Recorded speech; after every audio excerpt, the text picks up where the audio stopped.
Well, welcome everybody. I am so excited. This is Kim Evans, and welcome to June as we celebrate some of the most amazing men, Father's Day. Welcome to Inspired Conversations podcast show. I have a very special guest this afternoon, and I am so excited to share with you my guest because not only is he an amazing man, amazing father, amazing husband, but he's also my friend. And so I am so excited to introduce to you Mr. Kelvin Davis.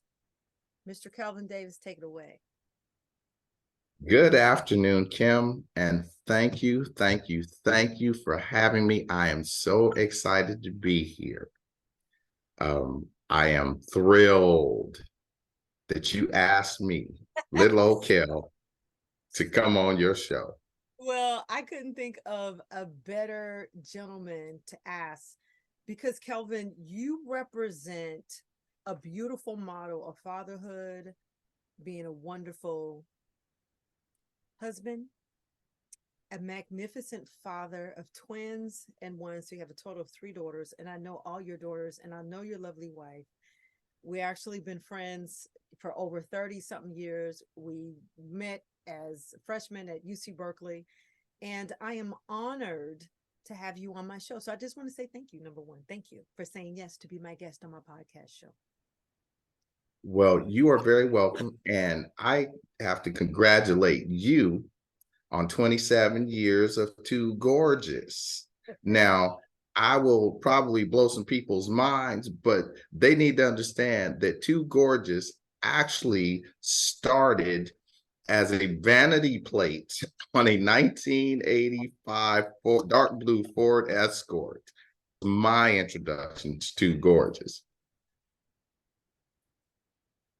Yeah, I remember that. I remember that. You absolutely right about that. Freshman college year as we met. Yeah, I did have that Yes. on my license plate. I did. Whoever thought that it would manifest into Too Gorgeous facial spa decades. Right. I know that is crazy. Is that not crazy or what? That's crazy. From a vanity plate to Kim in all her glory. Into an actual, Right. I know, right? So Right. let's get started here. Kelvin, I'm going to tell the word about who you are a little bit, and then we're going to get right into the show. Okay. Kelvin Davis actually was born and raised in Oakland, attended Oakland Public Schools. He attended UC Berkeley. That's where we actually met. He's been married for 31. Bravo, brother. Bravo. It'll be 31 in August. Bravo. 31 years. Y'all clap to that. He's a father of three phenomenal young ladies. I love them. I'll let you, he's going to tell you about them. They're in college. I remember when they were itty bitty baby girls, and it was so wonderful. But let's first give props to the queen, Sherry, his wife. I love her. I've been knowing her for decades. A beautiful woman. I need to just actually have Sherry on the show for her own podcast. For this woman who have been emeritus, the queen, to help to support this king. But that's something different. But I had to give props out to Sherry. Kelvin is a father of three phenomenal young ladies. They're almost adults. Kelvin started his professional career in FedEx. I remember that after UC Berkeley. He spent 30 years in the transportation industry, working for several top carriers, mainly managerial roles. But what more importantly, I love it because Kelvin has found his way to entrepreneurship in insurance. And I remember when I graduated from UC Berkeley, my first job was insurance as well. So I do understand that actually industry. I was in insurance for quite some time. So Kelvin actually launched KZD Insurance Solutions in 2019. And Kelvin, take it away, my brother. Take it away. Thank you, thank you, thank you. Tell the world hello. Well, Yeah. hello, world, and thank you for that lovely introduction of my wife of 30 years, 31 in August. I have three daughters. our first go at parenting, we had twins. Their names are Adrian and Danielle. And then we had the baby, Gabrielle. So currently, Adrian is in her third year of medical school at the Medical College of Wisconsin. Danielle is working on her master's degree in clinical social work. She's a social worker here in Sacramento. And not last but not least is the baby, Gabrielle. She will be matter of fact, we will be driving to Irvine this weekend for her graduation. She will be graduating from UC Irvine with a bachelor's degree in fine arts. And she already has a job. She's working at the African American Shakespeare Company of San Francisco. Okay. She is a Broadway actress. Okay. On the way. Pause right there. Pause right there. Not to interrupt you, but right there. Come on, we got to give Kelvin and Sherry that. Wait a minute. He has 3 daughters, 2 of them that are twins. Adrian, which I know. You have Danielle. Danielle has a master's, and you said Danielle has what? She has a master's too? Gabrielle. No, Gabrielle is working. She had just finished. Irvine, the youngest. Gabrielle is about to graduate from UC Irvine. Danielle has a master's. Right. What's going on with Adrian? Adrian is in her 3rd year of medical school at the Medical College of Wisconsin. Let me sum. Adrian is in medical school. Daniel has a master's, and his baby girl, Gabrielle, is about to graduate. Kudos. We have a Black African American father, parents that have 3 children, have raised 3 girls, and they are graduating from college. Come on, y'all. Give it up. Give it up from that, honey. They have beat the statistics. I just have to say that. Kelvin, my hat goes off to you and Sherry. Well, I will give Sherry 95% of the credit. She did a phenomenal job with those young ladies. I worked a lot. However, I was a present father, but I worked a lot. She put a lot of time.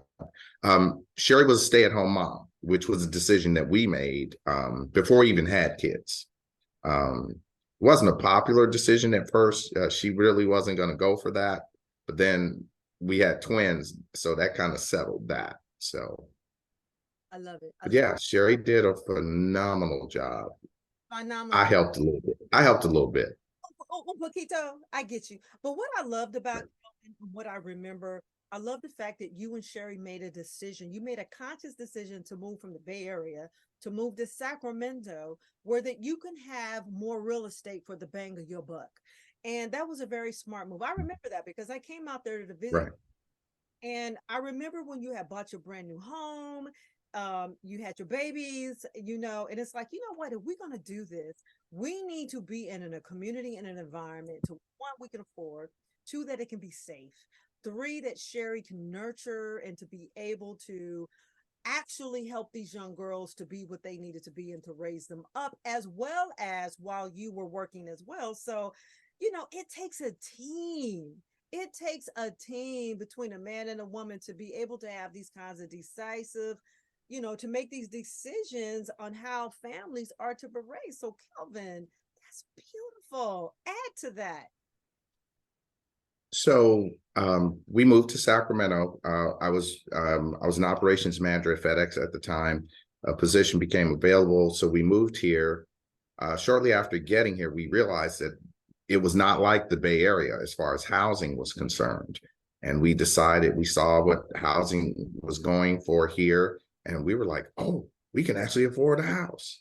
So we set out to look. So we looked around, and Sherry told me when we came to the neighborhood that we currently live in, Sherry told me, she said, I saw our house. I said, okay. And I said, which one was it? She told me, and I said, okay. We stepped out on faith. And so we went, we filled out all the paperwork, and, Sherry's a veteran of the United States Navy. And so we used the GI Bill to her GI benefits to help us with our down payment and all, to get our home, to purchase our home. So that was a major step, but here we are Three decades, some years later. 3 decades later, because you guys still stay in the same home, right? In Sacramento. Yes, we're in the same home. 3 decades later, where I had came, and as a matter of fact, Sherry is an exceptional cook. The girl can throw down. Okay. Yes. I tell Sherry, Yeah. My midsection can attest to that. wait, tell Sherry I'm coming to dinner for my birthday next month in July. So, Okay. what I love, literally, I got friends. When I say, I got one that makes me a German chocolate cake. It's been like 7 years. She owes me a German chocolate cake, but tell Sherry I'm coming. Okay. But and I love that. Oh my God.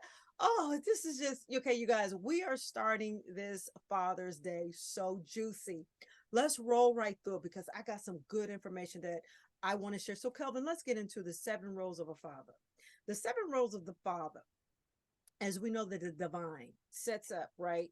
We have provider, protector, leader, disciplinarianist, a teacher, helper, encourager, and friend. So when you look at those 7 roles, how do you define the roles of fatherhood to you, according to which? Well, the way it was, I grew up in a community in Oakland called Brookfield Village. Okay. And I was raised by a group of fathers. So they kept it simple. They kept it to the 3 P's: prayer, protector, and provider. Those were the 3 P's that I was taught by all of my neighborhood fathers. Okay. And so, and I watched them as they went about their lives. They took care of their families, they provided, they protected, and many of them were either deacons or some even pastors. So that was my role model, was the men in my neighborhood. So I think there's a beautiful pillars, a framework for you. So if we were to ask your daughters, which one of those roles would they say that you have successfully dominated based on what you just described or I described? I would say provider and protector. I used to tell my daughters they built jails for daddies like me, because if somebody messes with one of my daughters, I'm going to jail. So I'm hey, I'm from East Oakland. I don't have a problem getting in the mud if I have to. But yeah. Father's going to protect his daughters. And if Exactly. ask Sherry in terms of those roles, which of those top 3 that she would describe you that you have? Provider. Okay. I made sure that we had what we needed when we needed it.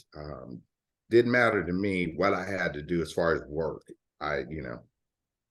Work is work, but it was going to be an honest living.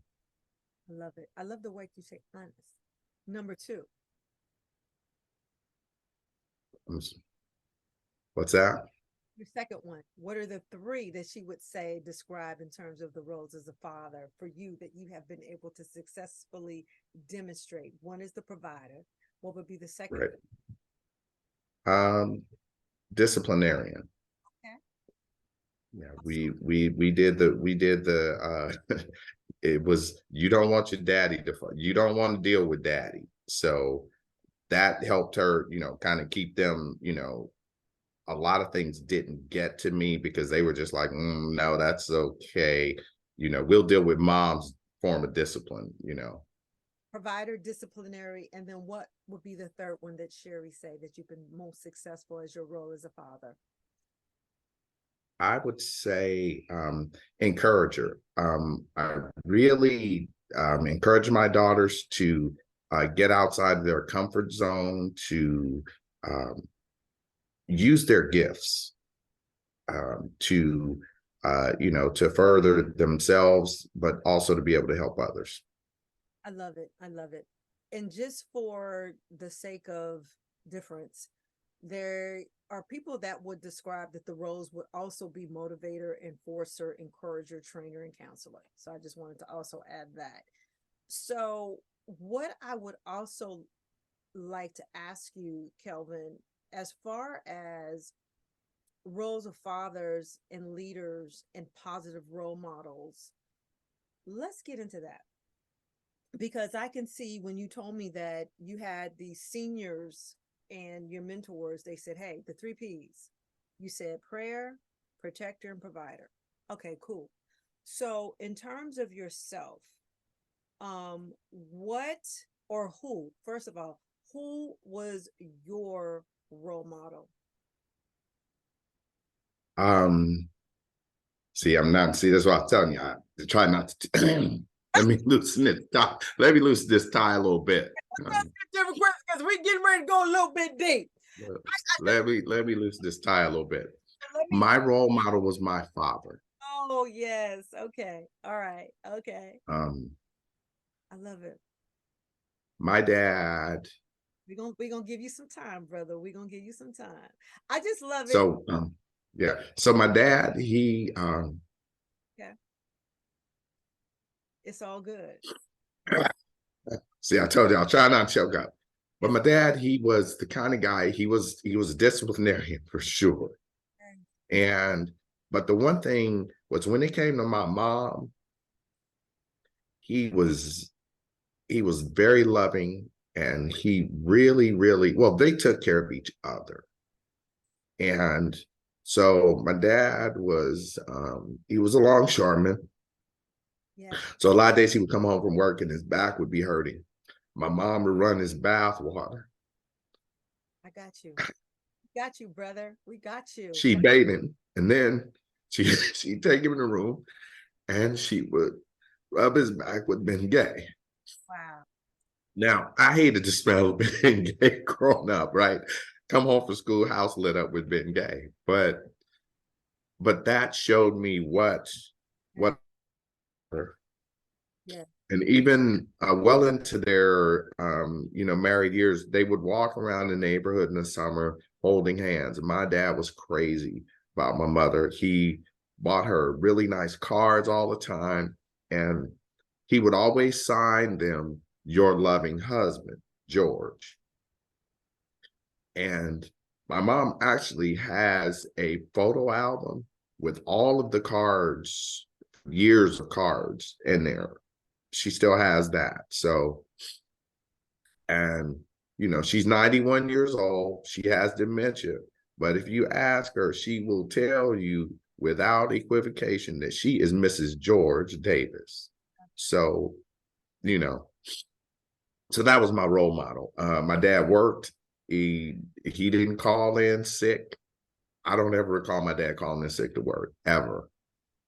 So my dad, and then my dad passed when I was 23, I remember that. and then I got married at 26.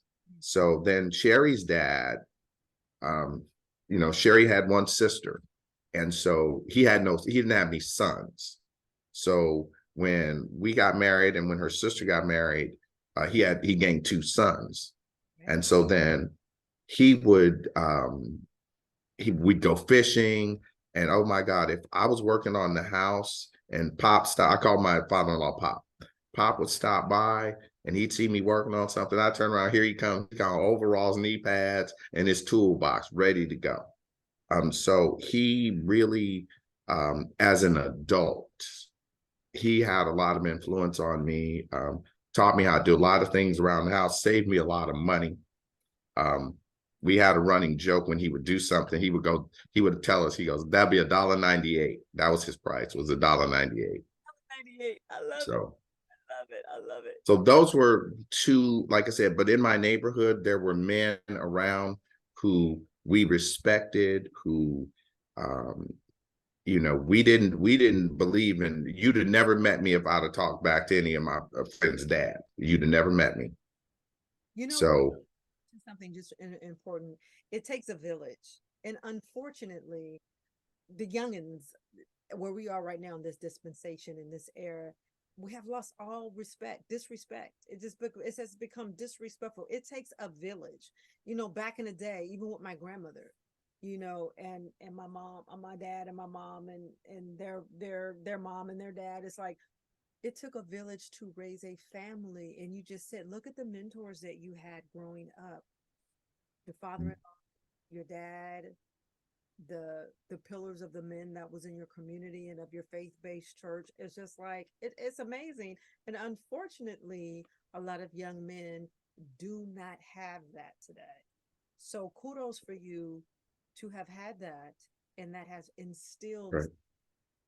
wonderful pillars across, and which has contributed to you being such an amazing dad, Kelvin. That is beautiful. That is so beautiful. Let me just also ask you, thank you very much for being very transparent and sharing that, because I know that touched your heart. So thank you. So let me also ask you, how do you find balance? What has been your tipping point in terms of how do you find balance with work, family, and being a dad? Okay, I'm going to be absolutely honest here. I have not found balance yet. Oh, hey, that's the authentic answer. I have not found balance. I honestly, I just do. I do what I got to do when I got to do it. I don't really um, give a lot of thought to balance, which I should as I'm becoming closer to 60. I would have thought, right? Really? Right. Yeah. All are really okay. Right. So yeah. So you have to learn to slow down. I've learned to um, actually to take time out to refresh yourself. And one of the things, and who talking? Sherry's dad used to stop me on Sunday morning. We'd get to church, and my father-in-law would put his arm around me, and he'd look me in the eye, and he'd go, "Looking a little tired, son." And he said, he goes, "I understand, you're working hard for your family. However, dead help nobody." Love it. Yeah, that's that. You know what? True talk, indeed. Yeah. And So on that note, let me ask it in a different way. So, what have you found to contribute to your mental wellness then? If it's not balance, mental wellness and stability. well, well, honestly, prayer. Okay. Okay. Um, you've got to realize, and I struggled a lot because um, I full disclosure, I had a God complex. I thought I was responsible for, what was going on. I'm this, I'm that. It was I. Hmm. And had a period in my life where I couldn't rely on I. Yes. Yes. Yes. Yes. Yes. And I had to learn that I had to rely on him. And so that was a struggle. There was a period of time where I didn't like myself. And it was really, really tough. Um, Yeah. when you find yourself, when you realize that you're not who you thought you were, and the God, like, you might think that's who you are, but that's not who I want you to be. Now, you can argue and wrestle with God all you want, but don't tell anybody I told you. You're going to lose. Your arms too short to box with God. Yeah, don't you're going to lose. So, Yeah. but, and then I had to slow down. I started playing basketball again, not competitively, just go shoot. That would help. And to go fishing, just, sit out on the water, quiet, just getting getting the stress of life, off your shoulders. Because as men, we don't talk. Yeah. We don't get together and talk and share like that. So you know, And that's which you should, because right, we know that the mortality rate of men is still the same. It's still the same when I was in insurance, 74.5 years average right. mortality rate of men. And largely due to that is because of not being able to balance off the stress. And on that note, thank you. Going into the second question, or the fifth question I wanted to ask you is, how do you provide that loving, supportive environment for your family as a father? How do you nurture and foster Uh, a positive and loving environment for your family? How have you been I try. able to do it very successfully, Kelvin? So give up the good. Well, I try to I try to not react to everything. Some things don't require my opinion. Some things you just let be, Mhm. but you also have to learn when to step in, and sometimes when to just hold back, just Yes, because again, sometimes everything doesn't need your opinion. right, right, right. Although you might be willing to give it, nobody asked you that. Did nobody come to see you, Otis? I love it. I love So yeah, and you have to make sure that home is my sanctuary. I I have to deal with a lot of things outside the door of my home. And so when I come home, I wanted that to be where I knew I could be refreshed, replenished, and made whole again. Because when you step outside on the other side of that door, the world ain't giving you a whole lot of love. So, like I said, tried to make sure that things were, in order, and my way that we had what we needed. yeah. And like I said, trying to teach our daughters how to navigate life successfully, and thankfully they were not as hard-headed as I was. I love it. I love it. Um, I love it. they were much more receptive to um, but again, a lot of that was because my wife spent so much time with them. She went to school. When they were all in school, she went to school. She was at school 3 days a week. She spent a day in each one of them's classroom. Wow. And so they saw her put out that effort to be there, to know what's going on in school, to be familiar with the teachers, so that if there were any issues, they could be addressed immediately. So, Again, it goes back to it takes a team, and we can see right. you and Sherry actually was able to work together in concert with one another. You define your roles. Apparently, in the very beginning, you came into an agreement. You supported one another through the ups and the downs, the thick and the thin. And the fruit doesn't fall far from the tree. And voila, we see what you two have been able to produce. And on that note, I gotta ask, what is the greatest lesson that you would like to share about loving your wife that you've learned?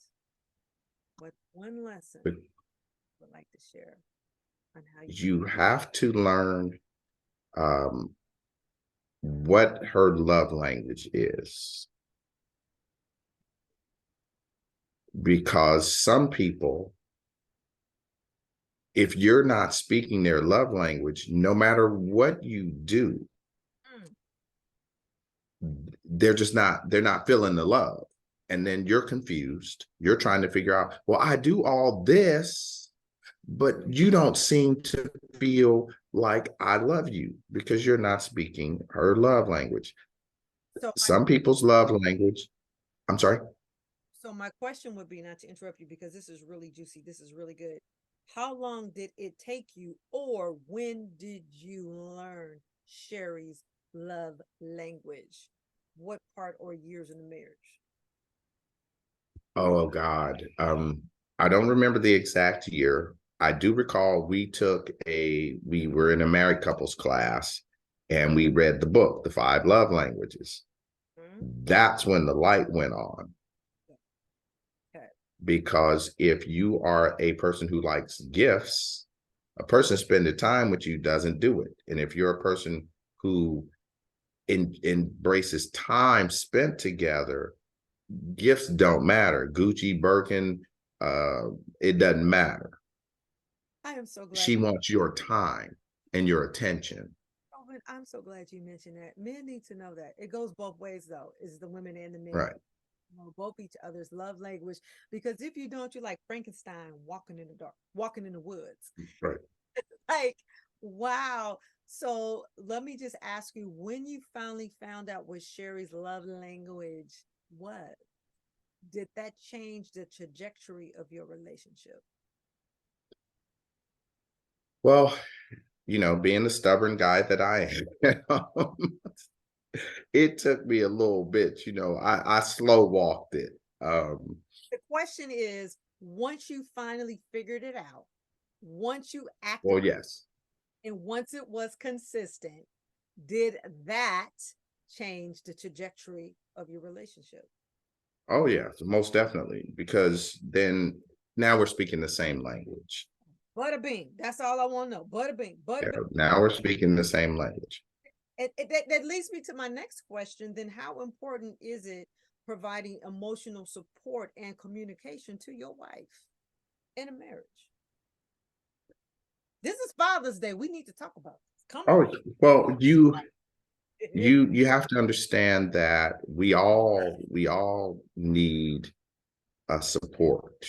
And when you're in a marriage, support is extremely important. You, like I said, you have enough to deal with outside of your home, Yes. and you don't want to be sleep, for lack of a better phrase, you don't want to sleep with the enemy.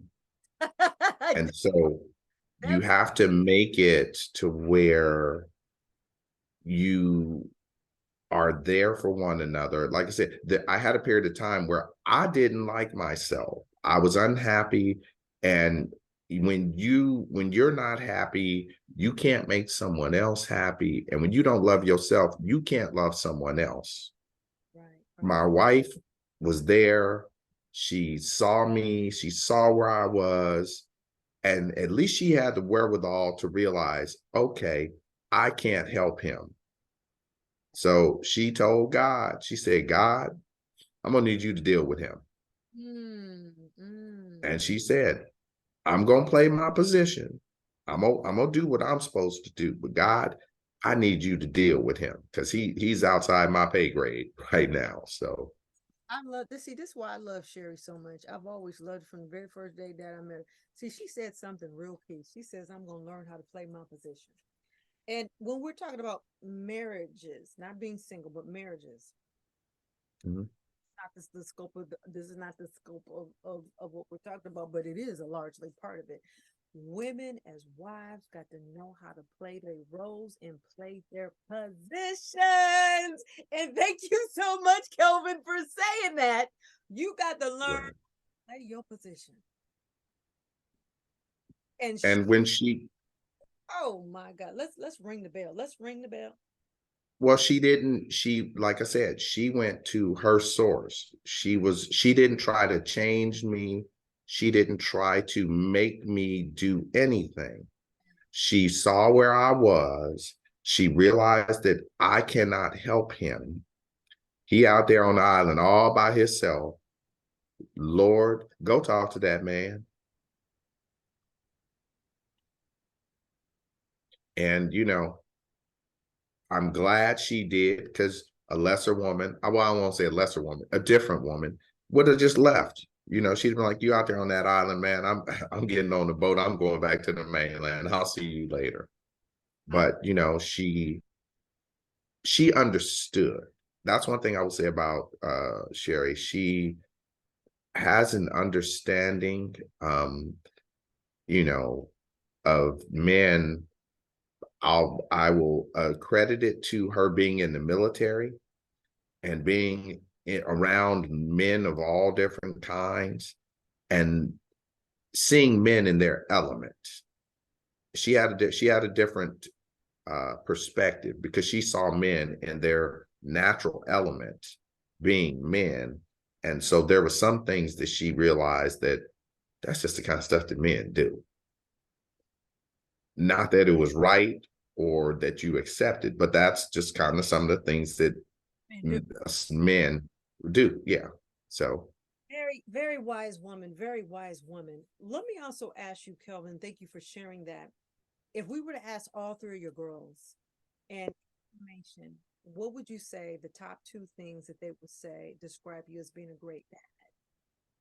What would you say they would say about you?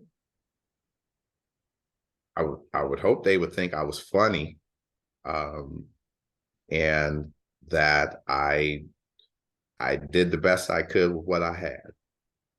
So Didn't always have the most, didn't have the latest and the greatest, but did the best I could with what I had. I think you did more than that to them. I think you really did. And I think that I know you tipping on the edge of it, but I think that they will go even further deep with that. I know with my dad, I was raised by my dad. I had my mom on the weekends, but for primarily I was with my dad. Saw my mother every other weekend. And I would say for myself that the greatest joy, how I would describe my father, he was the greatest dad. He was the greatest coach and mentor because he taught me wisdom. Number two, I would say with my dad told me or taught me how to pray because there's going to be time that you're going to come against the enemy and you need to know how to get on your knees and you need to know how to get to the Father. When you get to the Father will be able to give you all the answers that you need. And it brings me tears to my eyes when I say that because I love my dad so much. So I'm going to ask Right. you a question again. When you ask your if someone was to ask your three girls because now they're almost adults because they're graduating from college because see fruit doesn't never and let me say it in a different way because I'm gonna tear up myself too. Fruit doesn't fall from the tree.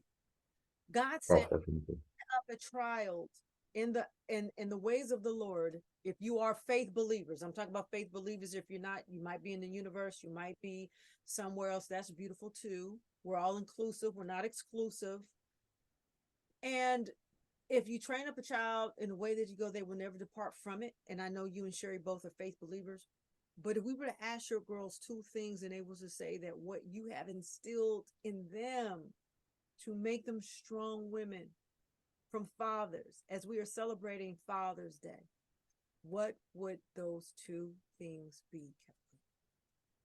I told them two things. You can do anything you put your mind to, and that no one's greater than you.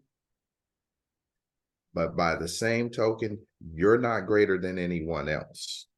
You are who God made you to be, and your purpose in life is to figure out what did God put you here for.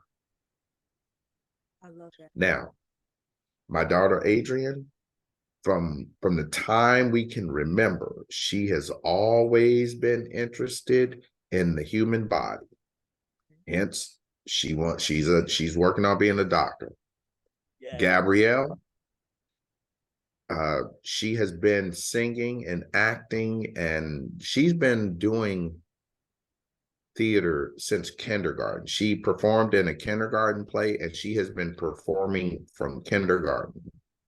And then Danielle, I call her the lawyer. She's the advocate.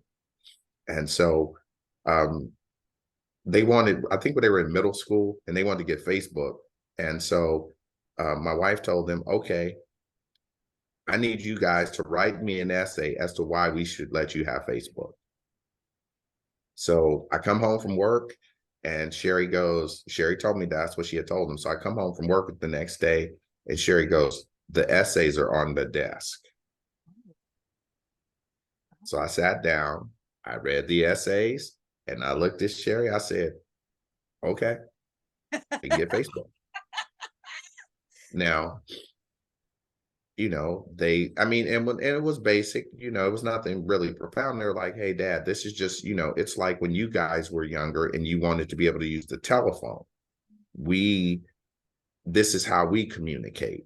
This is how, all of our kids and friends, we go back and forth on social media. Okay, fair enough. I get it. Because we had to get permission to talk on the phone. Remember that? The rotary phone. We had one phone, and daddy answered the phone. And if you call the girl's house, you better be prepared for her daddy to answer the phone. So you couldn't call girls and say, this Kel, no. Let me ask you, let's move it forward 5 years. All right. You have your daughters. If it's Adrian, the oldest one, the youngest one, let's fast forward. Whichever one of the three that gets to the marriage race first, that crosses over, they get married. What are you going to say when the first daughter crosses over and you are walking your daughter down the wedding aisle? What are you going to say? It's funny you would ask me that. I've been telling them, I don't know, they may not get married. They may not get married because I told them, I said, I already got my speech planned. For the first young man who steps to me as their father and says, sir, I would like to marry your daughter, I'm going to look him square in the eye and I'm going to tell him, that's wonderful. Now, let me explain to you what you just asked me. And I will tell him, I've worked my entire life to pray for, protect, and provide for her. So I need you to understand, as her father, if you're asking me to release my daughter to your care, here's what I expect of you. Because I can't say yes. Yeah.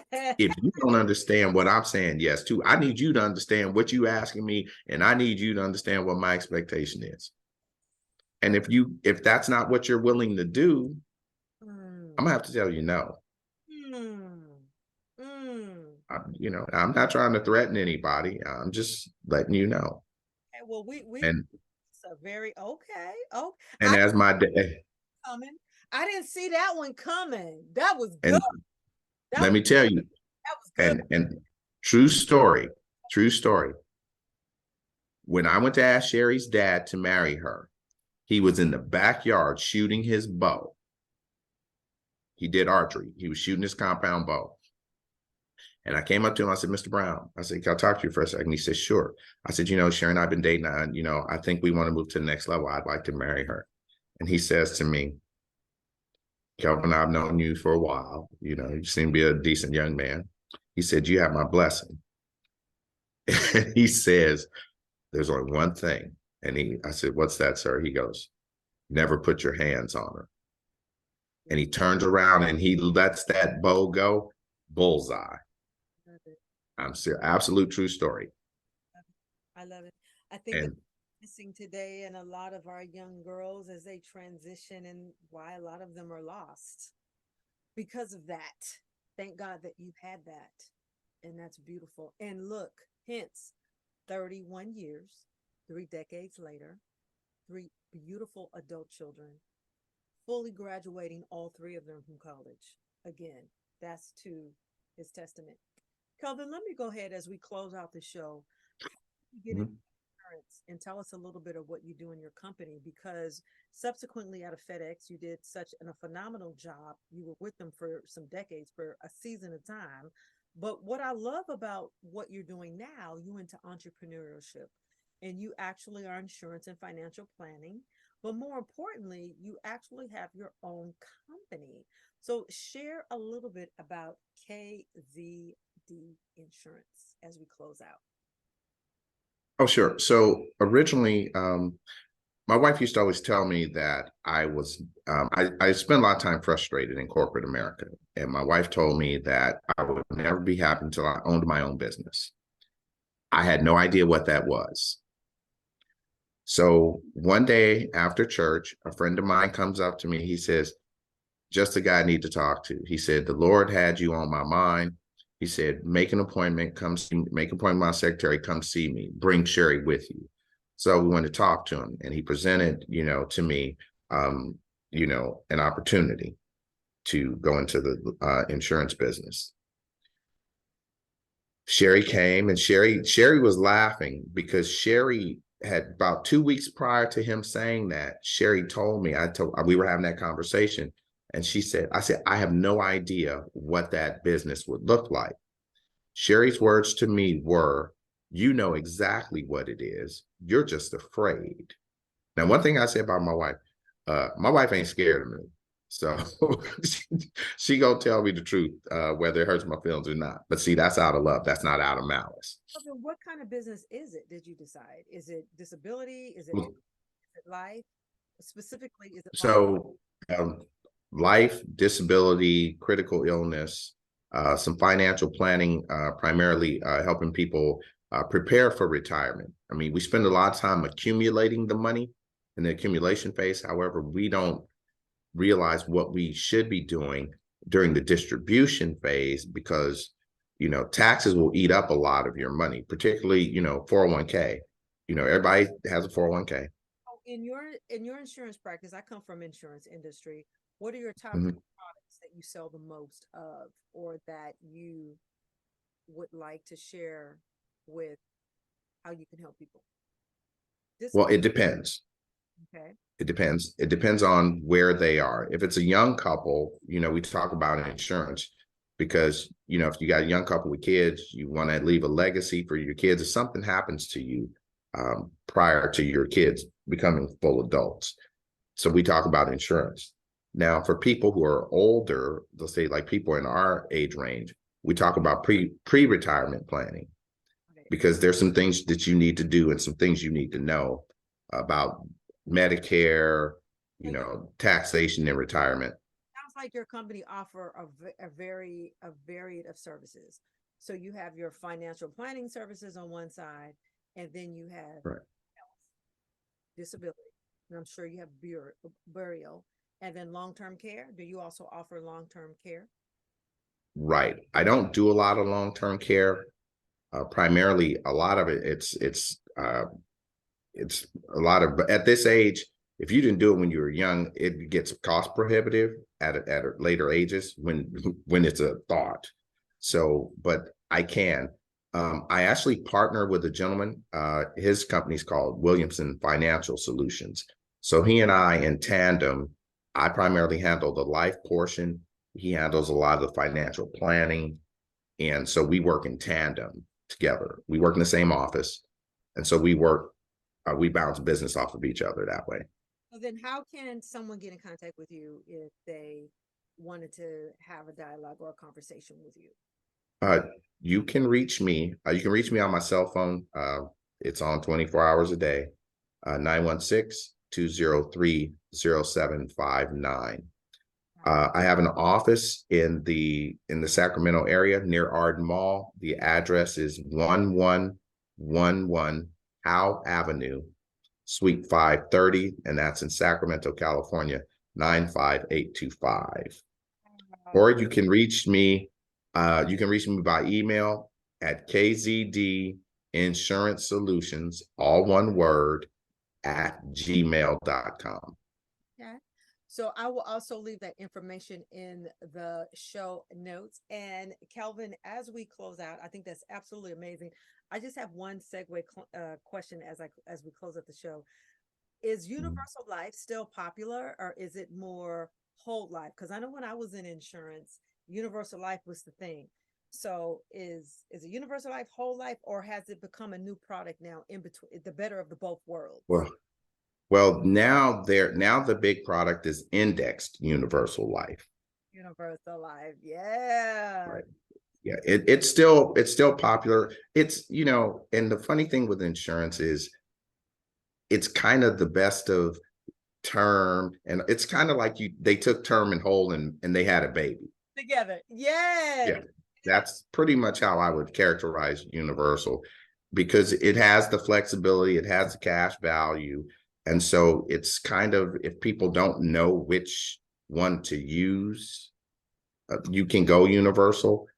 But again, it depends on what you're using the insurance for. That's my main question is, what are you protecting?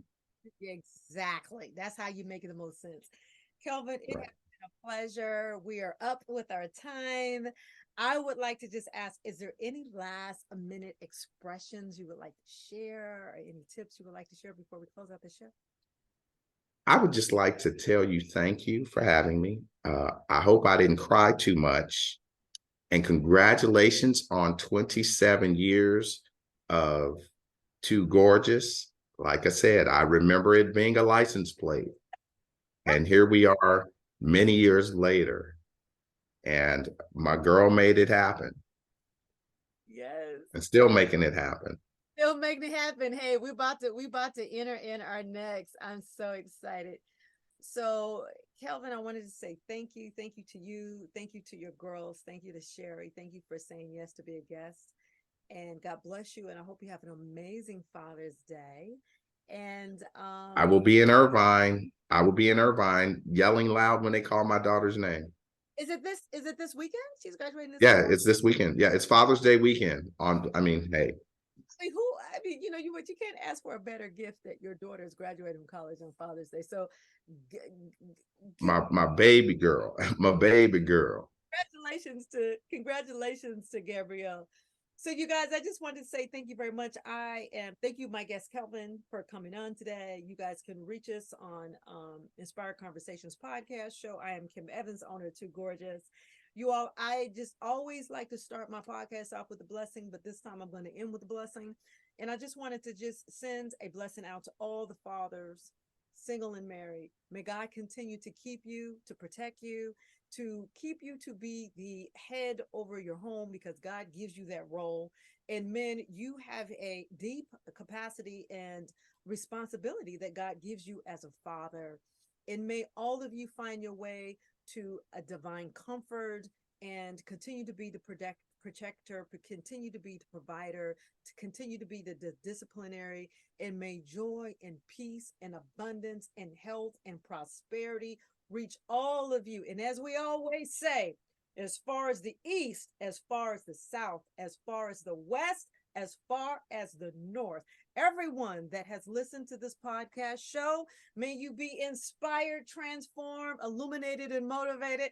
And I hope that you can walk away with one or two tips of this podcast show. And God bless all of you. Thank you, Kelvin. And thank you for watching Inspired Conversations. Peace and share the podcast. Bye for now. Bye.